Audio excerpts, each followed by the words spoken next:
Bapak Ibu, saudara semua yang dikasihi Tuhan, salam sehat dan kiranya hari ini penuh dengan sukacita di hari yang jadikan Tuhan buat diri kita dengan kasih-Nya. Kembali saat ini kita akan merenungkan firman Tuhan yang saya ambil dari kitab Roma 16 ayat 1 sampai 16. Tetapi saya akan memfokuskan pembacaan firman Tuhan ini di ayat 1 dan 2. Demikian firman Tuhan, aku meminta perhatianmu terhadap Febe, saudari kita yang telah melayani jemaat di Kengkrea, supaya kamu menyambut dia dalam Tuhan sebagaimana seharusnya bagi orang-orang kudus, dan berikanlah kepadanya bantuan bila diperlukannya.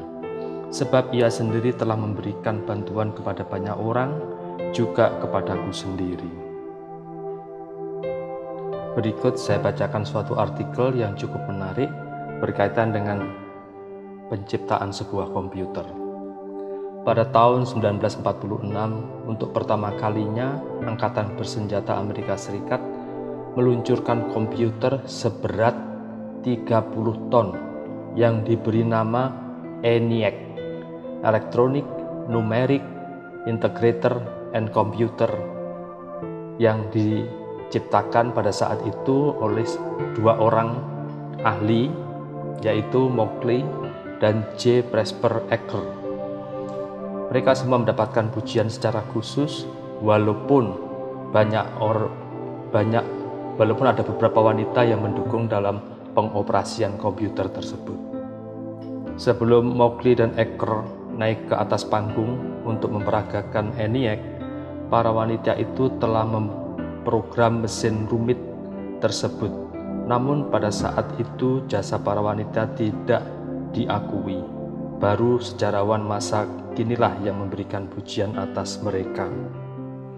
Memang seringkali peran daripada seorang wanita itu sering terlupakan. Hal itu pun juga terjadi dalam kehidupan sehari-hari kita, baik di dalam kehidupan sekuler maupun dalam kehidupan rohani. Sebab yang menjadi fokus daripada apa yang sering kita lakukan itu adalah peran-peran seorang pria. Padahal di balik itu pun juga tidak menutup kemungkinan seorang wanita itu atau beberapa wanita itu mendukung apa yang kita kerjakan. Namun dalam Roma 16 ini kita diberi contoh tentang pentingnya menghargai wanita yang telah melayani dengan setia. Paulus memuji Febe telah memberikan bantuan kepada banyak orang, juga kepada Paulus sendiri. Paulus memuji Priscilla dan juga Aquila, suaminya yang telah mempertaruhkan nyawanya bagi Paulus. Itu kita bisa baca di dalam ayat yang ketiga dan yang keempat. Juga Trevena, Trifosa, dan juga Persis yang telah membanting tulang dalam pelayanan Tuhan. Kita bisa lanjutkan juga di ayat yang ke-12. Demikian Paulus menyebut penting sekali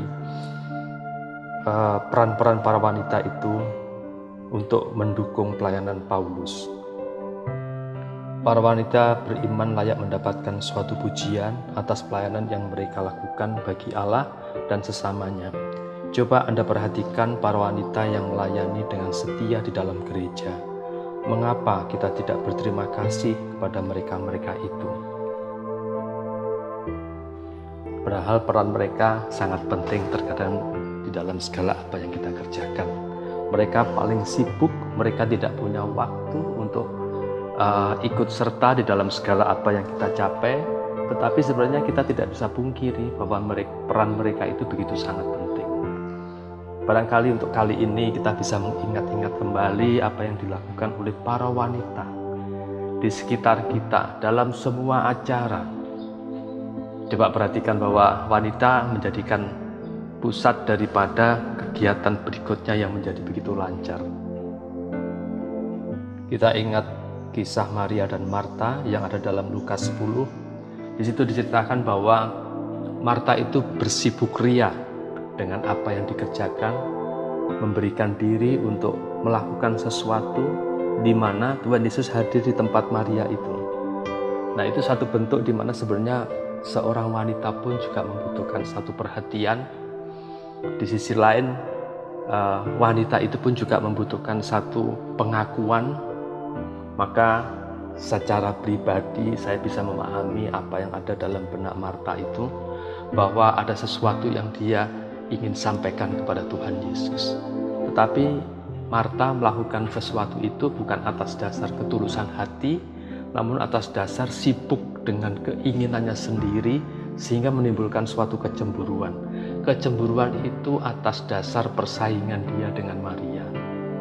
Sehingga kalau kita pikirkan bahwa Marta sendiri pun itu sebenarnya mengerjakan sesuatu yang sangat baik di mata Tuhan. Hanya kelemahannya terdapat pada iri hatinya. Jadi yang dilakukan oleh Febe ini berbeda dengan yang dilakukan oleh Marta. Marta melakukan sesuatu dengan maksud dia menyibukkan diri, tetapi dia iri hati dengan yang lain. Tetapi kalau Febe ini melakukan sesuatu dengan tulus hati untuk suatu pekerjaan yang dilakukan oleh Paulus. Barangkali itu Bapak Ibu yang dikasihi Tuhan, kita bisa merenungkan betapa sangat pentingnya suatu peran wanita di semua acara, di semua bagian, bahkan kehidupan dalam keluarga kita sekalipun. Kita ingat bahwa kesuksesan seorang pria atau seorang suami pasti ada peran utama seorang istri. Itu sangat penting. Maka dari itu Bapak Ibu, saudara semua yang dikasihi Tuhan, jangan pernah kita melupakan apa yang dilakukan oleh seorang wanita, terutama di dalam anggota keluarga kita. Mari Bapak Ibu untuk mengakhiri renungan kita pada pagi hari ini, kiranya di hari-hari berikutnya ataupun mulai saat ini kita selalu mengingat bahwa peran-peran daripada seorang wanita itu begitu penting pada diri kita. Mari kita berdoa. Bapa kami yang di surga, Bapa yang begitu sangat mengasihi kami, yang kami kenal kasih Bapa di dalam Tuhan Yesus Kristus. Walaupun kami tidak bisa menyelami seberapa dalam kasih Tuhan Yesus, namun demikian dalam segenap langkah-langkah kami Tuhan selalu tuntun. Bahkan pada saat ini kami pun juga Tuhan bawa untuk memahami bagaimana peran seorang wanita dalam kehidupan kami. Terima kasih Tuhan Yesus. Kami berdoa juga buat seluruh pendengar ini Tuhan. Tuhan memberkati kehidupan mereka. Tuhan memelihara sesuai dengan kekayaan dan kemuliaan Bapa di dalam Tuhan Yesus. Melindungi mereka seperti biji mata Tuhan. Mereka boleh tetap sehat, boleh berkarya dengan sukacita, walaupun tanpa suatu pamrih apapun. Terima kasih Tuhan Yesus, memberkati semua pendengar yang saat ini boleh mendengarkan firman Tuhan dan secuplik renungan yang saat ini ada Tuhan Yesus. Terima kasih Tuhan, di dalam nama Tuhan Yesus kami berdoa dan bersyukur. Haleluya, amin. Selamat pagi Bapak Ibu, Tuhan Yesus memberkati.